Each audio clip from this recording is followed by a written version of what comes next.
Pakistan peoples party जो है हुकूमत की इत्तेहादी है, गो आप काबीना का हिस्सा नहीं है, लेकिन आपको पता है कि इस वक्त अगर हुकूमत पीपल्स पार्टी की भी होती तो ये सारे फैसले आपको भी सख्त करने पड़ते।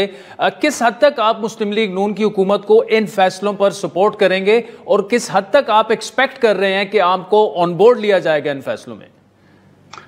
देखिए, अगर ऑन बोर्ड नहीं लेंगे, फॉर एग्जांपल सिर्फ पीपल्स पार्टी की बात नहीं बल्कि तमाम सूबों को, पीपल्स पार्टी की दो सूबों में हुकूमतें हैं, पीटीआई की एक सूबे में, सिर्फ पंजाब में जो है वो पीएमएलएन की हुकूमत है।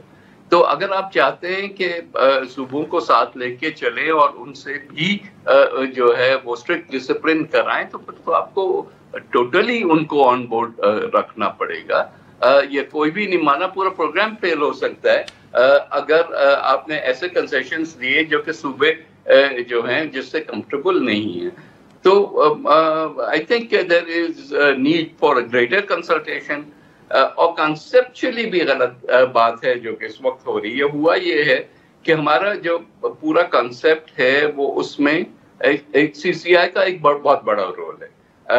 जब सूबों की बात आती है, पॉलिसीज की बात आती है, खासकर जो part 2 of the federal legislative list है उसकी पूरी की पूरी जो होनी है पॉलिसी मेकिंग, वो सीसीआई में होनी है। अब हम करते ये रहे हैं कि federal government being the big elephant in the room, वो फैसले खुद ही करती है। अब ईसीसी में फैसला एक हो गया जो which relates to part 2 of the federal legislative list, लेकिन सूबे अगर उसको ना माने या सूबे अभी भी अनकंफर्टेबल हैं उन फैसलों से, तो फिर आप आगे तो नहीं बढ़ सकते। आगे तो तब बढ़ सकते हैं जब उनको अप्रोप्रिएट फोरम से आप उनसे एक कंसेंसस बनवाएं, फिर